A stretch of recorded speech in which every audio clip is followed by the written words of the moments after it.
and I'm here to answer those questions. Before we get started, I want to get sugared up and eat a couple gummy bears. Sorry, it's all loud. Just playing with my baby boy for a little bit. Anyway, any questions? Feel free to unmic or unmute and then unmute and then tell me what's on your mind. I would have a question. Nope. No? I was just joking. No questions at all. It might be a stupid question though, but all right, let's go. No.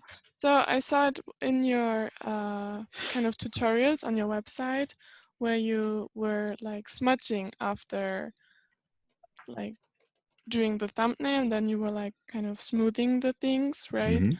And you used the smudge tool, and then you showed that you could also go to tool preferences for that or something to choose something for that, but I don't have that in my Photoshop. So like, how do I get those? You don't have what? Settings. I don't know how to say that. So when you want to smooth the lines or the shapes, what do you do? Okay. That I can answer. Hold on. All right. So there's a few ways you can smudge. One of the most effective ways is the smudge tool. You just do that. Right. This is a big thing to smudge, so it's gonna take a second. I don't smudge at that high level. But see, it basically smudges it and blends it pretty effectively, usually. And so then you take, here, let me do something different. So you take this and this values, these two values, and you want to smudge between the two. You can do that. Yeah, with me it looks different, so I don't know if I have the settings wrong or something. Most likely. You can change the smudge tool somehow. You can. And so what you might actually have is something like this. Yeah, also, yeah, stuff like that, right? Like it doesn't smudge, it smudges. It actually just smudges it and moves it. Mm-hmm. So what you got to do is when you have the smudge tool selected, you got to turn on scatter. Whoops. You got to turn on scattering and put it at 30%. And that's it. And everything else should be default. So for whatever, if anything's changed or different, then turn it off, turn it to 1, turn it to 0, turn it off. And then once you've done that, you can go up here in the top. You see there's this strength up here in the very top. I have it at 25%. You can change that to 25% as well, or to whatever you feel natural. Okay, I will try that. Okay, yeah, that's pretty much it. And then, but there's other things. So then there's the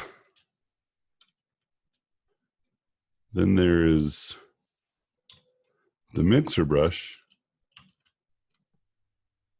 So I have a mixer brush here, and this mixes between two values too, but not in the way that I prefer. Because when I do smudge, it like takes it goes like in all directions because it's scattering. So I wonder if I scatter this, it'll do the same thing. Let's find out. Yeah, not really, but it does give me a good effect.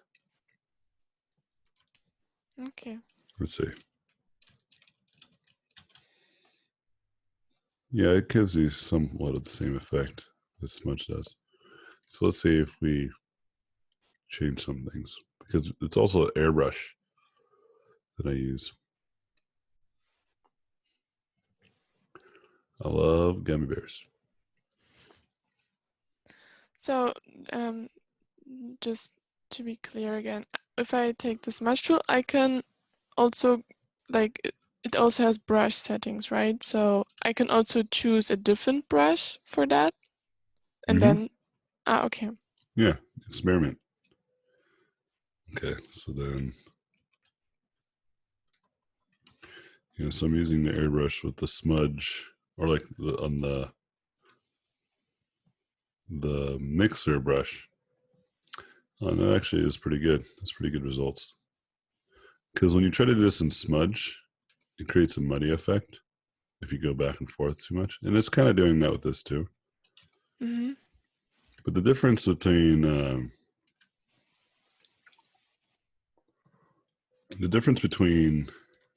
the smudge tool and the mixer tool is that you can pick a color, and it will actually try to add that color while it's smudging. Yeah, that's cool. See how it's getting lighter now? So that's all things to consider. Yeah. Okay, cool. Thanks. Yeah, and the most effective way, in my opinion, to smudge is using the smudge tool and just good painting skills, which is very hard to do. But I'm going to use the paint mixer brush right now to do some cool stuff.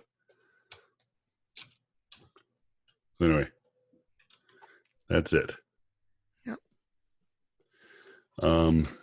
Could you explain your presets? Robotpencil. What? Yeah, my presets are pretty standard. I just have all the brushes that I essentially will need. If you go to my site, I believe you can get access to the most recent ones. Let's investigate. Let me make sure that I'm not a liar here. It would be under content, I believe.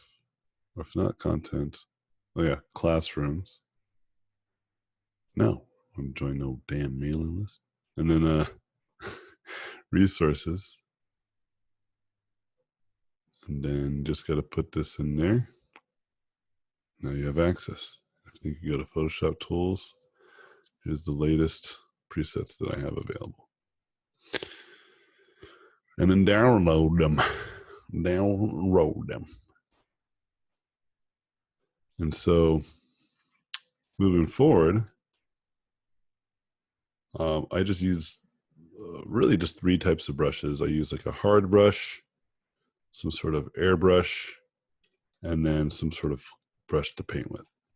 And depending on the circumstances, depends on which of these things I need to use. But I do have a lot of different brushes that are, different varieties of those types of brushes that I just mentioned. But yeah, I'm gonna make this a colorful painting, but I'm gonna try a different method.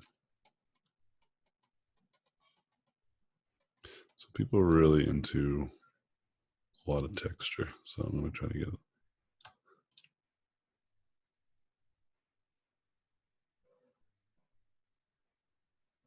Let's see if I can get that in there. And I'm using an approach, especially whenever I'm trying to do like a more dramatic pose, where I draw a lot of dots of where I think the limbs should be, and then I put the limbs in after. Some people, what they will do is they'll draw the head and then the body and then the arms coming out of the body and then to the hands. But if you draw where the hands are going to be first and then draw parts going towards it, it saves you tons of time. And then like draw where you think the elbow is going to be. Again, saves tons of time.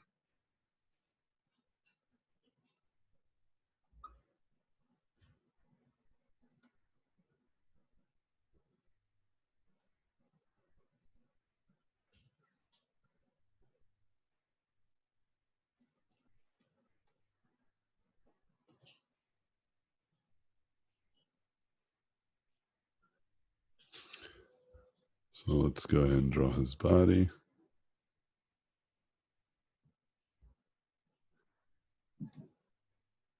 wonder if there's like a book, like of African stories. I'm positive there might be, like fairy tales and stuff. I was time to do a trip to Barnes Nobles. Time to get cultured. Need to buy books on pre-calculus and trigonometry too. But yeah, my advice on tool presets and brushes and all that good stuff is actually just get good with like a few of them. Don't try to get good on the ones that you see a lot. Don't fall into this like brush. I need to use every brush trap. People fall into this thing where they'll see like someone do a tool and then they'll have to exploit it and try it for themselves.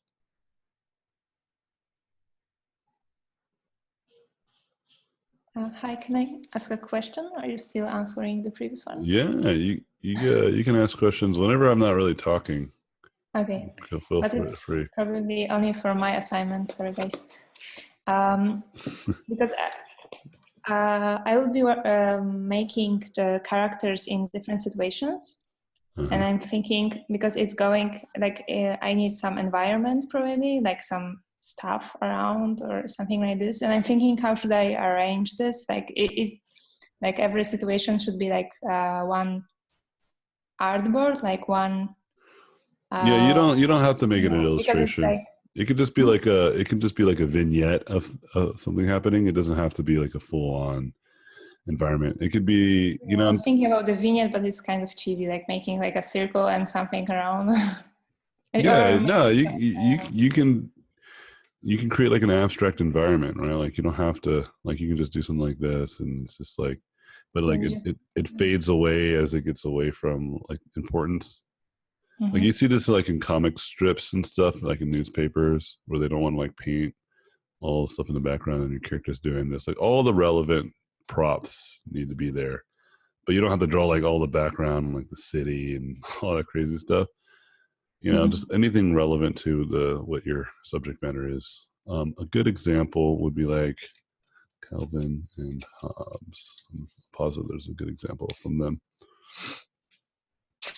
Yeah, like this is a perfect example. Like, there's like the creek and there's like the dock, but then, there's no sky or background, and the water's not even entirely completed. You know what I mean? Mm-hmm. There's even a better example here where there's not even anything. It's just the essential props. You get it? Mm-hmm. It doesn't have to be anything like this where it's like the background is painted in and all that stuff. I think when he did this comic strip too, he was talking about something. The environment was part of the context of the story he was telling, Mm-hmm. But in other instances, it's just the bare minimum. You got it? Mm-hmm. Like the characters are what's important and what they're doing, not so much the background. Okay. Yeah, because I was thinking like some characters are in the dark, like in a night, for example, and then I need to make something like probably a circle or something like this because you'll look for some references like how to do this. Like just find examples of other people who made. I'm positive there's great examples out there. Yeah. Okay. Just be creative, try to figure it out. But the answer to kind of the larger question. There's no need to do like the whole freaking thing, okay? Like the whole environment. Okay. That's too much work. Okay, thanks. All right. So now let's go ahead and get weird. Start adding some colors. So let's start with colors that I don't see people use often. And yellow is one of them. People just don't use yellow enough. And I don't really care. And that's kind of gross yellow. Let's make it even grosser. There you go. It's like a greenish yellow, like a lime. Why pre-calculus and trigonometry? Because I'm trying to get better at programming. And then also want to start learning calculus because I want to start learning AI.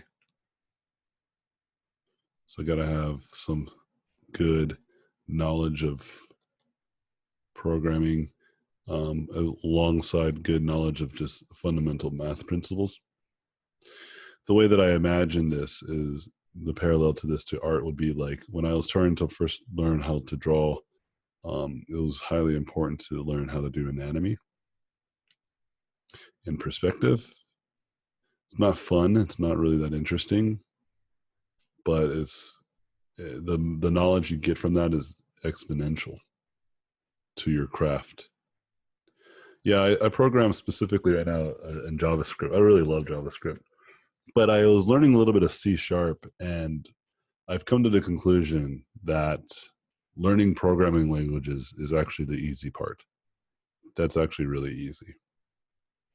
The hard part, the thing that I want to spend a lot of my time on, is learning the fundamental principles that makes me a good programmer, not a good person who can code out of JavaScript. Does that make sense? And again, the parallel would be the same way that I have approached concept art, right? I've approached concept art in the same way. I was trying to ignore all of the gimmicks of what people would do and focus on what makes good artwork accelerate. Do you know what I mean? Like, because if I change to 3D, Which do you dance in? yeah, absolutely. Like, and those are, let me be straight here, because I used to have a different perspective on that. Those are actually good questions. It is important to know what kind of tools people are using. Okay. I used to think differently, but I realized that no, like, you know, it's easier to put a house together using like power tools than just like your hands and rocks. You know what I mean? Yeah. Like there's a clear difference in tools will give you an advantage. But the way that I segue this is that I don't focus on trying to be a better construction worker. I try to focus on being the architect. Yeah. You know what I mean? Yeah, as in making the designs and really thinking about it rather than just a tool. Yeah. And I've done that with music, but I did it unintentionally when I was learning music. I did it with video games, but again, it was unintentional. And I did it with art, but it was completely intentional. And then I learned why I did it with all these other things and what I did, you know, because I was able to observe what I was learning through art. And then I was able to kind of self-reflect and self-dissect what may have made me better at certain things than others, you know? And all that came to one larger conclusion, which was that I needed to basically learn fundamental ideas, things that are reliable to repeat consistently. Yeah. So you're focusing more upon like programmatic thinking rather than just logic-based thinking. Like become a mathematician, a person who solves puzzles instead of a person who just knows a language. Because if I become a mathematician, a really educated one, then whenever, like, I've already learned how much more value I get from that with my own coding, and I'm like, oh yeah, of course. Of course I should do it this way because it makes perfect sense to do it this way. Yeah. You know? Yeah. And it was hard to do that before because I didn't really have that kind of stuff in my mind. You know? As I'm programming, I'm just trying to do the bare minimum. But now I'm like, I'm feeling pretty competent, so I'm trying to learn some hierarchy type of thinking because that's going to really accelerate my programming skills. So C#, as in you're focusing upon making games in Unity, or? Well, yeah, I was learning C# because Unity uses C#. Yeah. Like I can care. Like that's my point. Like I've been learning through JavaScript because JavaScript's really welcoming. And then I was learning. I'm using Construct, and Construct is even more. It's like really easy, especially if you have some basic coding understanding. But as I was learning, or as I was messing around in Construct, that's where, like, I've already had a suspicion this was true, but it just was compounded once I jumped into Construct,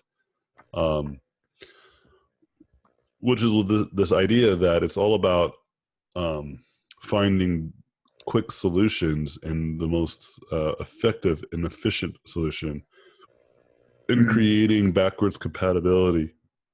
Oh. So if you add a new feature to your game or your project, you don't have to recode everything. Yeah. Okay, like stuff like this, like having foresight. Yeah. having foresight, having the ability to predict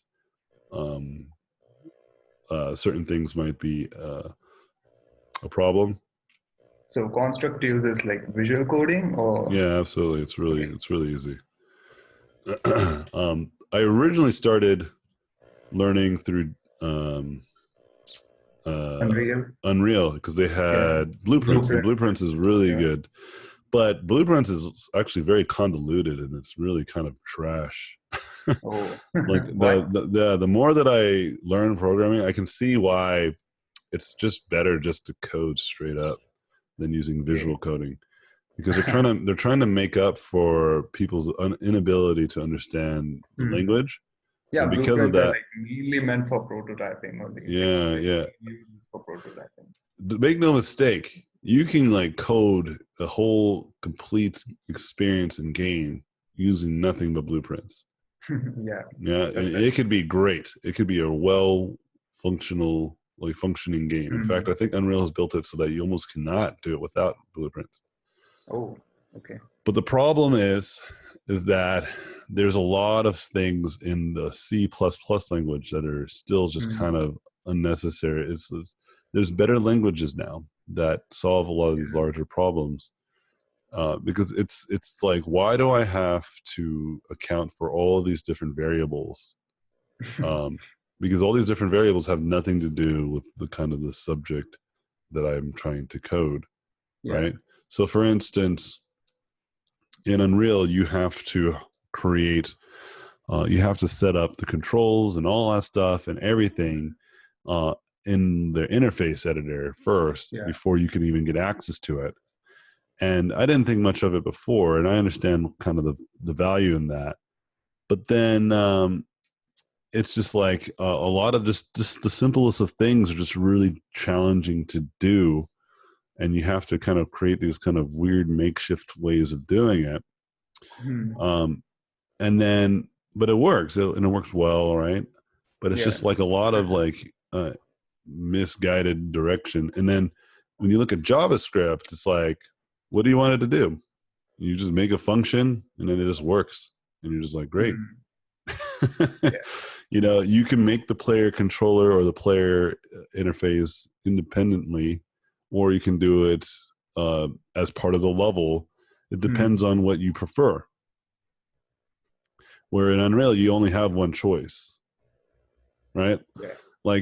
If I wanted to make the camera move my character, I would have to first make the character, right? Where in JavaScript or even in Construct, I don't really need to do that. I can just have the camera follow an object, and I can just move the object. And then inherently, what I've done is created the character, right? And so, there's a lot more versatility in that, because then I can control how I want that to happen, and then I can switch the cameras much easier. And then it's really simple, and it's really intuitive. Where Unreal is not. It's not bad though. I'm not trying to shit on it. I'm just saying I prefer the efficient process of stuff. This is why I paint the way that I do, right? I paint straight. I go straight for it because that is truly the fastest way to do it. A good example of this is like if I see people doing line art, right? That's like how I see people coding in C++, right? Like I get it. Like it's a useful tool. Like you draw lines, and then you get the values in, and then you block in the colors, and then you evaluate the design from there, move forward. I'm just saying, what if you just can go straight to design and the values right off the bat? Is that possible? Is JavaScript. Yeah, and so that's how I feel about JavaScript comparatively. And Construct is JavaScript driven, so like I'm already there. C++ C# is basically whoever created its attempt to kind of mimic JavaScript kind of object-oriented coding and scripting, but using the C language. So that's why I was already getting used to C# too. It was like, oh, this is just like JavaScript, except instead of a function, they call it void. I'm like, that's weird. And I'm like, all right. But see, once you understand that, and then you're like, oh, now I get it. Now I know what this is. I was like, what the hell's a void? I was like, what the fuck do they mean by void? Public versus private, like a public variable Global versus is a global, versus non-global, right? Yeah. Like an instance variable, you know? Yeah. Like it's all the same. It's just name it differently, and then the syntax is different. Like in JavaScript, you have to put semicolon at the end of everything to complete the action or the thing. I think with C#, like it just as soon as you put the header of like if you put the void, it just whatever came before it is completed. You know, something along those lines. So it's just like little stuff that's like not that big of a deal. You just got to relearn it, but that's not going to take long. I've only was in JavaScript, or I'm sorry, Unity, and learning C# for like just 2 days, and I was already to learn I was already moving stuff. You get my point? Yeah. Like I'm sure if I had another month or two on it, I'll be completely fluent in it. And then then it will come back to the same problem, which is, am I just a good logical thinker, and do I have mathematical equations that I can help solve these larger problems and conundrums, you know, that has nothing to do with the coding. It has everything to do with logic and problem solving. Thinking. Critical thinking. And so have you tried P5 or something like that? P5 for JavaScript? Yeah. I've tried it. Absolutely. JavaScript, I might be biased because it's one of the languages that really got me into it. But I think JavaScript is definitely dope. I think it's because of it's like Photoshop. Like it's like immensely used by all these types of people. So it's a really efficient and effective tool. And that's how I feel like JavaScript is. It's because it's been around for so long, and it's been universally accepted, right? Yeah. That it's just had the opportunity to grow and expand and become better. Where other languages like haven't had that chance, and some languages are still around just because of legacy, like C#. Would you be able to review a portfolio at the end of the mentorship? Yes, absolutely. Anthony, I have a question about the industry. Yeah, go for it, man.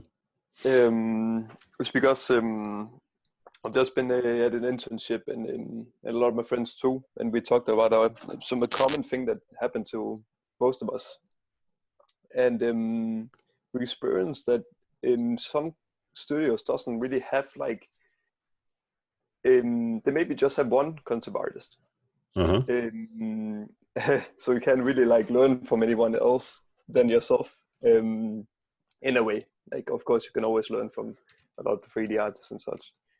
But we felt that critique-wise, it was very limited. Wait, what was it again? Critique what? Critique-wise, like just like feedback-wise, I guess I can also call it. Feedback bias? Wise. I see. Yeah, so there wasn't like a lot of feedback on stuff. It was just like this is good, or something like that. So we didn't feel like we were so pushed compared to when we were in school. We were pushing ourselves all the time. Yeah, totally. But I don't know if you experienced the same when you started out. But did you find any, like, if you experienced it yourself, did you find any way to push yourself as if you were around like your fellow students, even though you were by yourself? I know, like, you can join like communities and stuff, but just you already have the answers, so I'll just explain the phenomenon that you're talking about. Just push yourself. Like what I did was I just drew a lot of lunch sketches. I would just constantly try different styles. I would look online a lot. So really there's all sorts of solutions, and all of them work. I mean, you can always start a community amongst your own friends. You can start sketch groups. You just got to do something, right? Get engaged. Yeah, nothing that you probably haven't heard before. Okay. Yeah. so then what happened? Why did this even happen in the first place? Right. It's because your school didn't teach you what it was like to work right? And this is my number one complaint with most schools. Overall, is they don't actually teach people how to be workers. Exactly. They don't teach people what it's like to get jobs and to deal with that, not get jobs and to deal with that. They just teach you tools. Okay? They teach you how to do tools and learn new tools and skills, and then that's it. And then they send you out into the wild. Right? Yeah, and so you have this experience where you go to school and you and your friends are challenging each other, and it's like you guys are leading towards this goal of excellence. And then now you guys work, and then you just work. You say, draw a triangle, you draw a triangle, and you're like, okay, great. Now what? And they're like, no, your triangle's good. Draw now a square. And you're like, oh, okay. And then you draw a square, and you're like, all right, now, like, what do you think? Can we push this? Like, no, it's good. Now draw a circle. And you're like, oh, okay. Draw a circle. And all right, okay, draw a triangle again, but this time put a circle in it. And you're just like, okay. And they're like, we just got picked up on this new project, so we're going to be drawing a lot more triangles. So get ready. We can draw more triangles. All right. So you start drawing triangles, and you're like, okay, well, we're going to try this. Anything else? Or no, just keep drawing triangles. And you're just like, this is not fulfilling at all. Right? I'm like, especially if you draw enough triangles, you start becoming really good at it. You start drawing triangles like no other person in the industry, right? You're the triangle master. Okay, so you see what's happened is that your perception of work was based off of what you were learning in school. Yeah. And what I'm trying to say is that's not a real representation of what real work looks like. Real work looks like you're told what to do, and you have a deadline, and if you miss that deadline, you're fired. If you don't miss that deadline, you're going to work on something again. And sometimes you will have like a long stretch of completion to work on something. Sometimes you knock it out of the park in the first few attempts, right? Yeah. You might have to work on the same stupid design for months, or work on a really awesome design for only a day. You know what I mean? Would you like go for studios where you maybe had like, because we experienced many times. So let me finish what I'm trying to get at. The point I'm making is the grass is always greener. Okay, have you ever heard of this expression before? Yeah. Right. Your expectations are almost never going to be met. Don't get me wrong. There's great companies out there that really engage and fulfill a lot of people. Okay. The greatest company I ever worked for, till this day, is still Blizzard. I loved working there. It's my favorite studios I've ever worked at. Yeah. But even then, I still didn't feel fulfilled. People still leave the company to work at other companies. It's a great company, but yet people still want to leave, and they don't like it. Do you kind of see where I'm going with all this? Yeah. Definitely. So stop focusing on whether a company is going to satisfy those needs, because almost certainly it will never will. You get it? Yeah.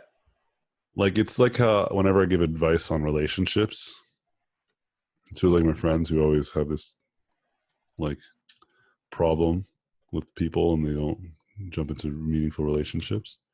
And it's the whole, you got to love yourself before anyone else can love you type of approach. Right. Yeah. And what I usually tell people is that if you don't feel fulfilled with the things that you do on your own, and you're looking for it somewhere else, be prepared to be disappointed your whole life. You have to have fulfillment outside of work, outside of school. You got to do something that makes you feel good throughout your life.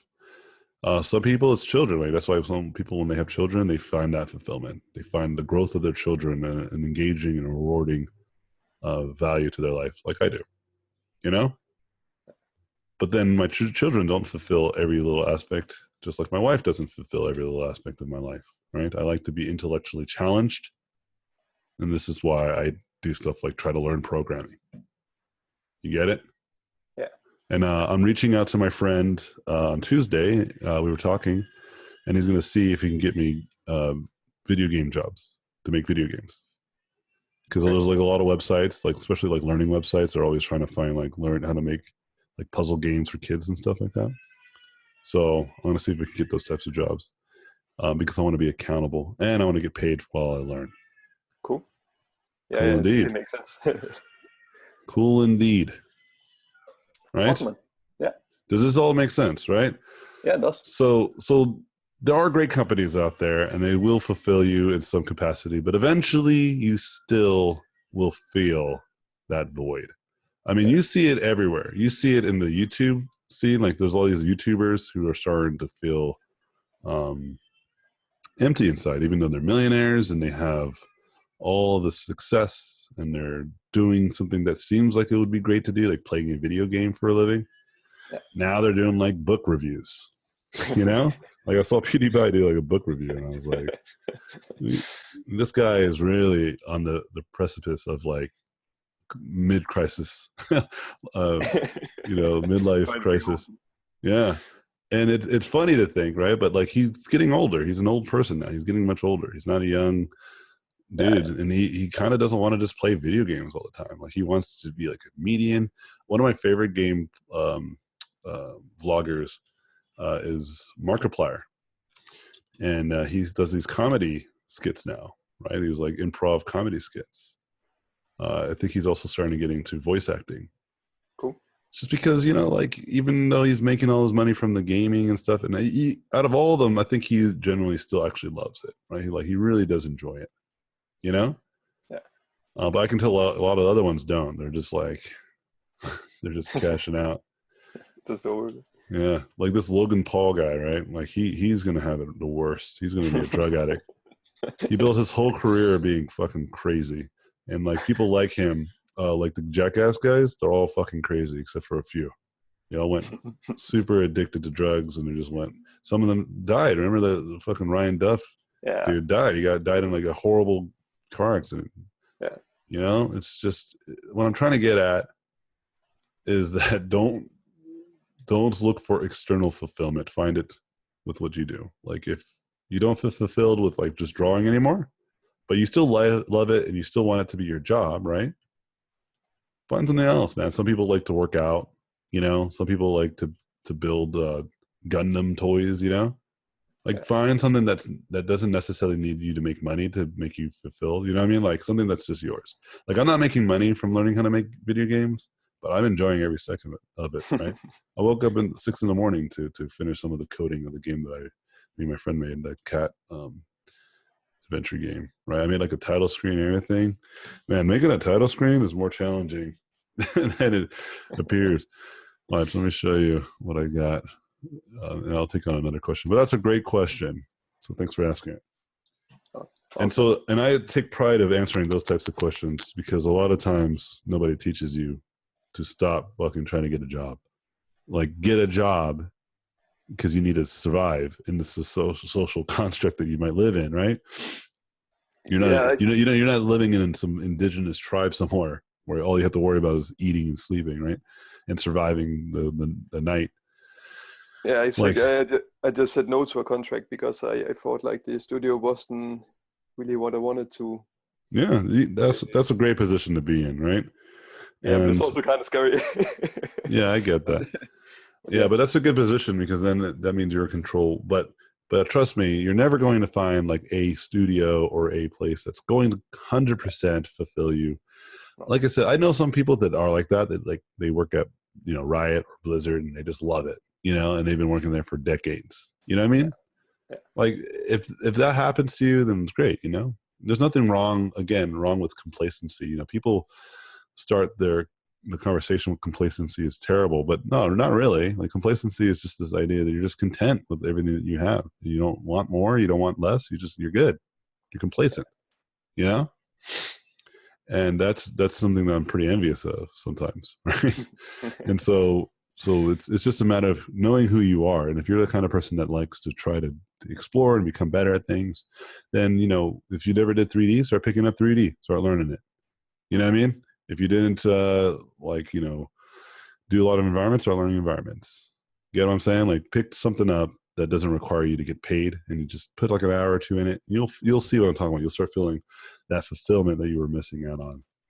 And you still get the work, and you can still do all the things you're doing before. Like I always do this where like I do my freelance and all my work that I need to get done, and then I do the thing that I really want to get to, you know, as kind of a reward. And it feels great. It feels great to do.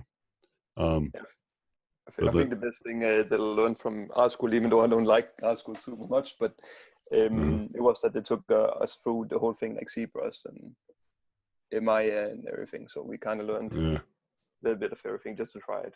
Yeah, man. That's what I'm trying to get at. But look, see, I made this like a few days ago. This took me a while to figure out. Like I was like, wait, it's so hard. How the hell? It's not. I don't know if it's super hard. It might be really fucking easy, but it was challenging for me because I didn't really understand at first. But now that I know, I'm like, oh, it's not too bad. But it just, they don't have just like title screen thing. I think Unity has some good options for this, but Construct didn't really out of the gate. And if they do, I didn't know. But yeah, like, and being able to tell, hey, you only have one controller plugged in, which is true, which is accurate. So we can't play battle mode. If I press A, nothing happens. So there's survival mode, but like I've just begun to design this. Sweet. Oh. Kind of look like you got the inspiration from the no. Which game? The game where it's like in a pot with his lower body, and it's like have a hook. All these real things in your environment. It's lagging a little bit. I see some lag. Oh, what? I fucking died. I think I go back. Yeah. And I don't have any more questions, so anybody just ask. I'm just gonna play this game. No, I'm gonna try to finish this painting. I noticed that there's some lag. I wonder if there's because whenever I'm using physics and to follow, my character does that. So I might have to fix that, but I'll fix it later. So I have more of a technical question. And yeah, man, go for it. How do you distribute detail versus area of rest? Because even right now your background is full of noise and there's noise all over the place and stuff. So how do you introduce area of rest versus detail and manage the two? So when I'm going to refine this, I'm going to definitely probably subdue the background a bit. And the way that I'm going to do it is basically just make it lighter or darker, depending on how I feel about the rest of this painting. But I actually follow a very simple process, which is like a gradation of detail. So I'm going to make like the busy stuff right here in the head, you know? And as we get further down, I'm just going to kind of group things together. And I can group them together by making them all share like a very similar value, or I can group them all together by giving all similar color or a similar amount of texture, similar amount of all that kind of stuff, you know? And so whenever people are trying to design and design well, they focus too much on trying to paint rather than design. And so what I do is I just design and then I'll fix it with the painting, right? So I try to start off with chaos and then I try to subdue it and control it later with painting.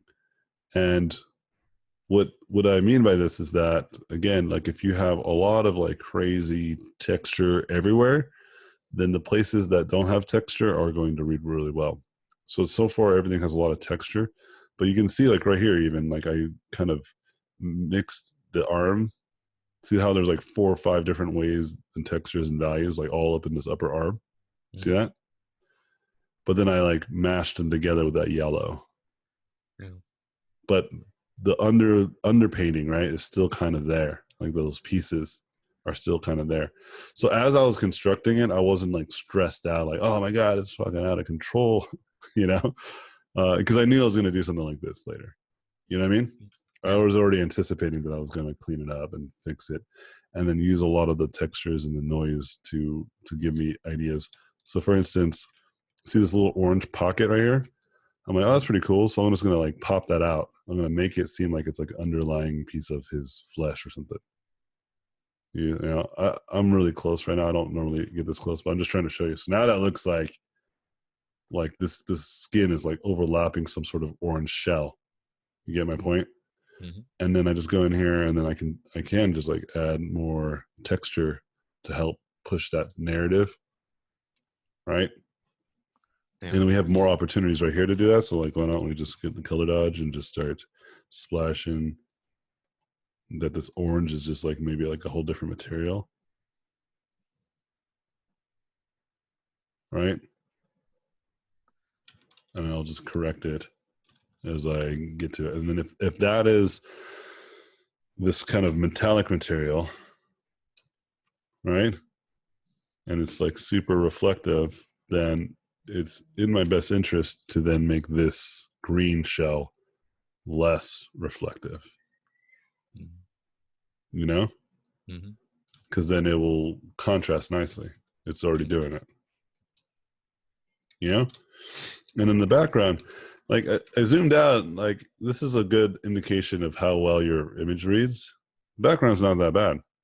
It's noisy, but at the same time, all that noise is relatively similar to its neighbor, right? So it's not that distracting. You know what I mean? Mm-hmm. In fact, it might get people interested to exploring their images in that way too. They're, oh, like I think the opposite might happen. People might be like, oh, that's really fascinating. Like the background, it's like kind of psychedelic, you know? Mm-hmm. So something that I normally don't give any attention to in my paintings might make people turn their heads and be like, oh, I like the way the backgrounds may turn out. But don't get me wrong, I'm probably still going to paint it out. I was probably going to use the mixer brush and try to get some fun texture out of it. And then probably do something like this where I'll take like yellows and then start to, around this character, start to like pop it out. But I'm thinking I actually need darker values. So I haven't gotten there yet. So I don't really want to worry about that until I get most of this guy looking dope. And then I'll start to see, like right now, there's still some things that are unclear to me. And so once I feel clarity of where this guy is about, then I'm going to start considering what to do with the background, you know, in the context of a more fleshed out character. But see how like I'm now starting to flesh out the forms, right? And marrying a lot of stuff together. And this will come out pretty cool and pretty fascinating. I originally started with a bizarre idea, right? And then I started with bizarre colors. And then I decided that's enough. Let's go ahead and start making this thing a thing. Mm-hmm. Yeah. But I usually do a gradation to the focal point. Mm-hmm. Okay. Of both detail, complexity, structure, forms, all that stuff. Yeah, because I like Jama stuff a lot, and he has crazy amounts of noise and stuff. Yeah, that's my point, right? Like, remember, like if you can find an example, like if you look at an image that has everything that you're supposed to not do in a painting, right? And you like it, you're like, that's pretty impressive. You know, I like what's going on. Then remember how I was saying, you gotta like then say, well, wait a minute. Is all my preconceived ideas wrong? You know, and most likely they are. And like I said, I've come to learn that there's no such thing as bad design, just misplaced design. It's like the theory of relativity, but with design. It's like, what's the context, you know? Yeah. Because the context actually matters a lot. And once you understand the context, then it makes more sense to not be so dismissal of every little thing that comes your way, you know? Mm. There's a reason why Pixar films do really well. It's because like Pixar films in general are pandering to the larger masses, right? The larger appeal. You know, they hit concepts that hit more people, right? Like there was a moment in the new Incredibles trailer that I saw where he was teaching Jack, I think it was Jack, like the one that runs really fast, or is it Flash? I forget his name. It was something fast. Anyways, he's naming him, or he's teaching him some math or something, and he's like, and they're talking about this thing that they actually do to have kids do. It's like this core learning thing where they have to teach them like 7 different ways to do the same problem. and it's actually not really effective. It's a really terrible strategy. Like, I get what they're trying to do. Again, it's like kind of what our schools did, like trying to introduce you all these different tools to see which ones you like, right? I get that. That's nice on paper. But what you should do is do like kind of like a crash course of like the industry and all the different positions there. And then you should have those students find those interests by actually putting them through projects and seeing where they lean towards, right? And then once you kind of see where those people lean, then you can start to focus in them in. If your school still has you learning like some like compositing, right? And you're on your last year in school and you're supposed to be a 3D artist and you're learning like post production, like compositing, like you're still in like an intro class or even like a secondary class, like that school has no idea how to teach you. Okay.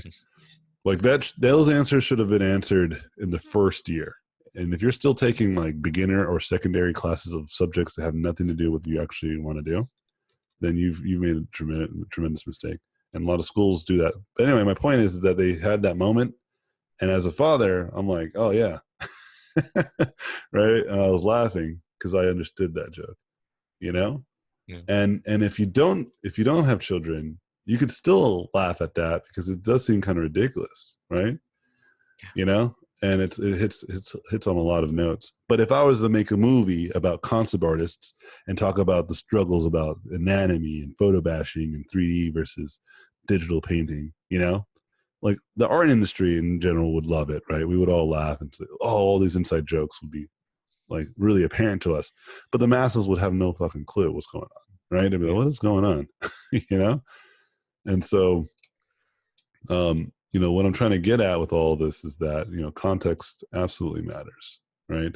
And like, I know that this is not going to hit a lot of people, like just some random people, right? But artists, I think artists will like this a lot. I think this is going to do very well on ArtStation and DeviantArt.